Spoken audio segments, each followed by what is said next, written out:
Kemudian kan Mak, baru 1 minggu Mak Ucok di rumah. Apa yang terjadi? 1 minggu dia di rumah, didatangin sama polisi, ditangkap polisi dia Mak. Ternyata waktu dia pulang dari Pekanbaru ke rumah itu, dia bawa kawan, bawa orang Pekanbaru. Nah si kawannya ini di jalan ngerampok. Hayo kuno. Lah terus apa? Kesalahan si Ucok. Baru 3 bulan si Ucok keluar dari penjara atas jaminan istrinya, Natali. Dia udah mengulah Mak. Apa itu? Buat cewek, main cewek, selingkuh. Selingkuh sama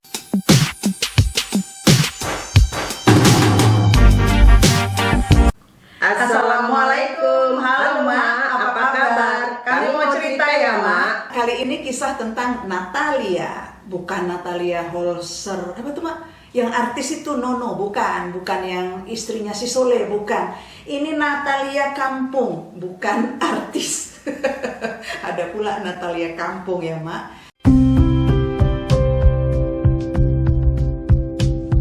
Jadi Mak, Natalia ini umurnya 20 tahun, menikah dengan laki-laki pujaan hatinya, pacarnya umurnya masih 17 tahun. Udah dapat KTP, jadi udah bisa nikah. Jadi di umurnya yang ke-20 tahun, Natalia menikah dengan si Ucok yang masih 17 tahun. Tapi mereka saling cinta, pacaran dari SMA. Mereka tinggal di sebuah perkebunan, bukan di perkebunan, di desa di sebelah perkebunan. Jadi tinggal di kampung, anak petani. Setelah menikah dengan si Ucok, mereka hidup sebagai petani lah, kerja keras lah jadi petani. Natalia ini saking sayangnya sama si Ucok, kerja keras dia Mak. Gak peduli dia orang mengkritik, mengkata-katai, mengejek.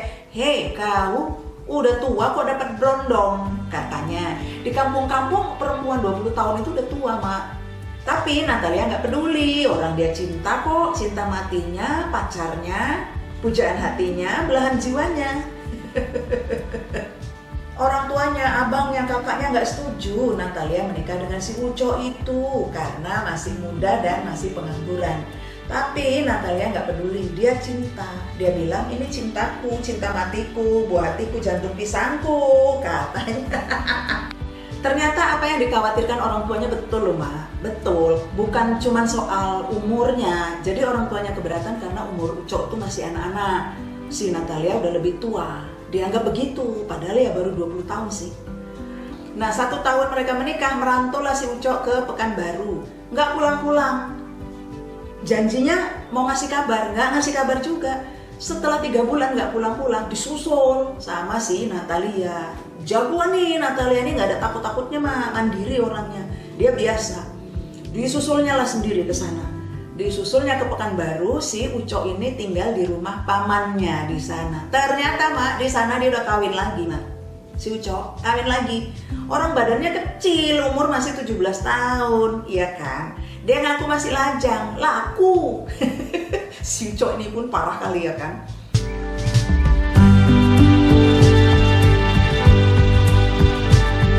Ngamuk lah si Natalie kan? Nggak terima dia si Ucok kawin. Ngamuk dia di sana, dia bilang pulang kau Ucok, kalau nggak pulang awas kau. Takut rupanya si Ucok. Dengan ancaman si Natalia, pulang. Kalau kau nggak pulang, nggak kau tinggalkan perempuan itu, kau masih punya istri, kulaporkan ke polisi dengan tuduhan pemalsuan identitas, katanya. Pintar pula dia Mak, karena kan identitasnya sudah suami, bukan lagi lajang, ya kan? Aku akan tuntut juga semua orang yang menikahkan kau di sini, termasuk kepala desa, kepala dusun, abangmu, kata Natalie. Takut orang itu dengan ancaman si Natalie. Natalie langsung pulang, menyusul si Ucok, pulang dia besok paginya. Kemudian kan Mak, baru 1 minggu Mak Ucok di rumah. Apa yang terjadi? 1 minggu dia di rumah, didatangin sama polisi, ditangkap polisi dia Mak. Ternyata waktu dia pulang dari Pekanbaru ke rumah itu, dia bawa kawan, bawa orang Pekanbaru. Nah si kawannya ini di jalan ngerampok. Ayo lah terus apa? Kesalahan si Ucok, ikut ditangkap. Si Ucok dituduh menampung, menyembunyikan atau ngerondokkan pencuri. Nggak tanggung-tanggung Mak. Vonis yang diterima si Ucok hukumannya adalah 2 tahun penjara.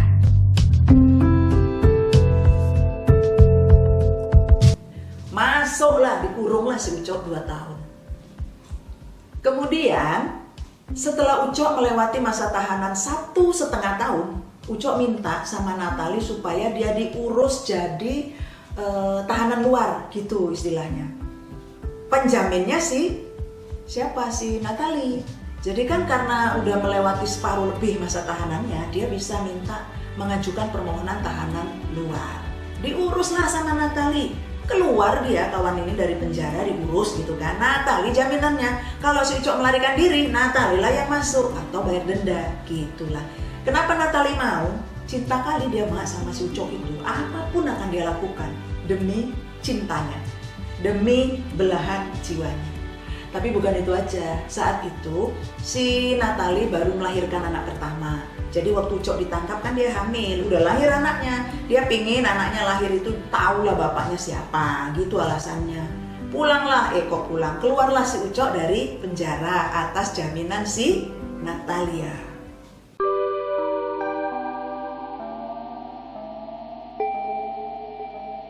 Sampai di rumah, Ucok minta dibelikan kereta sama si Natali. Kereta itu motor, Mak, motor. Motor, kalau di Medan sini kita bilang kereta itu motor, bukan kereta api, bukan. Ucok minta dibelikan kereta. Si Natali dengan susah payah, Mak, ngambil kredit dia di showroom. Ngambil kredit, jaminannya lagi-lagi dialah yang ngurus, entah apalah jaminannya.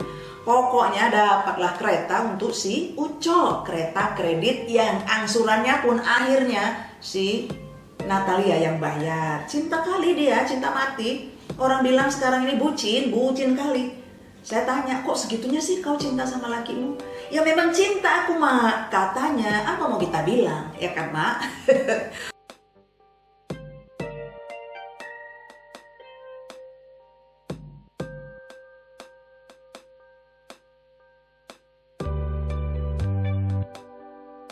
Baru 3 bulan si Ucok keluar dari penjara atas jaminan istrinya, Natali.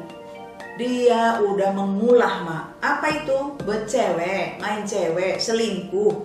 Selingkuh sama perempuan lain yang belum menikah, yang usianya ternyata masih muda, masih 16 tahun di bawah dia. Geramlah Natali denger itu semua. Dia udah denger kanan kiri tetangga ngomong, lakimu itu keluar dari penjara selingkuh. Kami tengok boncengan sama cewek kesana kesini gitu. Masih muda ceweknya katanya, masih SMA pun, masih sekolah pun. Panas lama Natali. Kau ya, kata dia kan, kau ya Bang Ucok, udah aku berkorban untukmu, mengeluarkan kau dari penjara, belikan kau kereta, kau ke cewek pula kau. Marahlah dia sama si Ucok. Tapi pada suatu hari Ucok bilang, Mak, dia bilang gini, Dek Natali katanya, sebetulnya cewek idolaku itu badannya kecil, umurnya lebih muda dari aku, nggak cerewet, kata si Ucok. Ngamuklah si Natali, ya kan, Mak? Jadi kau kenapa kemarin mau nikahin aku? Katanya, ya gimana, kau yang minta kita menikah. Aku pikir ya sudahlah, barangkali kita memang jodoh. Tapi di dalam hatiku sampai saat ini, aku tuh pengennya punya istri. Sebetulnya perempuan idolaku itu, perempuan yang idamanku gitulah, yang aku bayangkan jadi istriku itu, umurnya di bawahku, katanya. Badannya kecil langsing gitu, kata si Ucok. Nah, sementara si Yanti kan enggak. Dan badannya memang besar. Jadi kalau mereka jalan berdua, Yanti itu kayak mamanya si Ucok. Tapi cantik loh Yanti itu, cantik, rajin. Wah, sayang sama Ucok, mau berkorban apa aja. Kurasa gak bersyukur lah si Ucok itu dapat istri sebagus itu, ya kan, Mak? Waktu berjalan terus, Mak. Suatu hari si Yanti dapat kabar dari tetangga kanan kiri bahwa si Ucok main cewek sama anak SMA di kampung sebelah. Lagi-lagi main selingkuh sama anak SMA. Sekali ini ngamuk si Yanti. Dia berpikir gimana ya caranya supaya suamiku ini gak asik selingkuh aja kerjanya. gitu kan. Berembuklah dia sama keluarganya dan berembuk sama mertuanya. Akhirnya mereka pindah ke provinsi sebelah dan mereka tinggal di sebuah perladangan. Di situ banyak orang yang pindah ke situ juga, tapi dalam rangka membuka ladang, ya kan. Belum lama di sana, Mak. Baru kira-kira 4 bulan. Si Ucok, Mak, udah bercewek. Aja. Ceweknya sekali ini, selingkuhannya sekali ini, ya memang anak kecil, anak-anak dia nggak bisa sekolah gitu. Jadi dia ikut mamanya merantau di situ. Ikut mamanya bantu buka ladang karena nggak bisa sekolah. Kalau sekolah dia kelas 2 SMA katanya. Lagi-lagi orang percaya, dia ngaku masih lajang. Si perempuan ini percaya, dia ngaku masih lajang.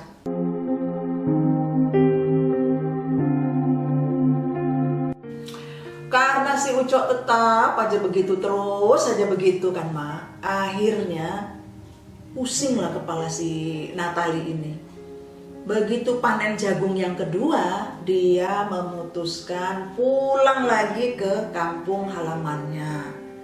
Nah, terus Ucok diajaknya bicara. Dia bilang gini, kalau kita hitung-hitung rumah tangga kita sekarang sudah menjalani tahun keempat. Udah 4 tahun kita berumah tangga. Aku mau memastikan sebetulnya kau bisa nggak sih kalau menjadi suami dan kemudian nggak selingkuh. Apa kata si Ucok? Aku tuh pengen nyari perempuan yang badannya langsing, kecil, mungil dan masih muda. Si Ucok masih ngomong gitu, Mak.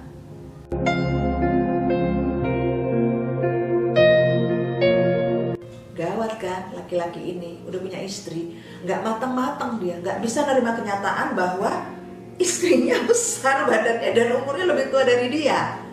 Ya kalau memimpikan itu cerai lah ya kan, jangan bertahan dengan istrinya yang ada sekarang tapi pacaran terus, selingkuh terus, nggak betul kan, gitu.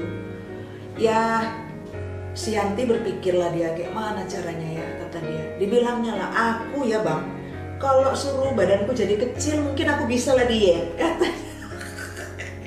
Berpikirlah si Yanti ini mau diet biar badannya ramping, langsing, kecil gitu. Tapi umurku kan nggak bisa diturunkan, Bang. Umurku ya udah sekian. Sekarang udah hampir 25 umurku. Umur abang baru 20. Nggak bisa lah umurku menjadi lebih muda. Udahlah bang, aku cinta sama abang. Aku sayang sama abang. Nggak akan kecewa lah abang sama aku, dibilang Yanti. Saking ingin mempertahankan si Ucok supaya jangan selingkuh ke sana sini lagi. Dalam waktu beberapa lama ya, kira-kira 3 bulanan, Ucok berdiam di rumah, nggak kedengaran lah dia berselingkuh. Di rumah lah baik-baik lah dia. Suatu hari kan Mak, malam Jumat, Ucok pamit lah sama Yanti, minta izin pergi wirid. Senang kali si Yanti. Dia bilang alhamdulillah ya Allah, kayaknya suamiku udah jadi suami yang soleh, pergi wirid. Nah diizinkannya lah si Ucok pergi wirid. Ditunggunya lah Ucok wirid di rumah, dia masak, bikin agar-agar lah, dia bikin makan untuk malam gitu, untuk cemilan malam. Nanti kalau si Ucok pulang, makan agar-agar inilah, gitulah. Pokoknya dia mau bikin senang lah lakinya, mau diservis malam Jumat. Ternyata kan Mak, Ucok nggak pulang-pulang Mak, nggak pulang wirid. Ditunggulah sama Yanti dengan gelisah sampai jam 12 malam, nggak pulang juga. Tengoknya jam, udah jam 1 malam, nggak pulang juga. Sampai jam 2, jam 3, jam 4, jam 5, sampai subuh pagi, siang lagi. Ucok nggak pulang juga Mak, nggak pulang juga. Dalam hati Yanti mikirnya gini, ini wirid di mana lakiku ini? Kok bisa nggak pulang-pulang? Ini wirid terlama di dunia ini. Orang wirid itu Mak di kampung-kampung biasanya piginya habis maghrib. Jam 7 pergi dari rumah, nanti paling jam 9 udah pulang.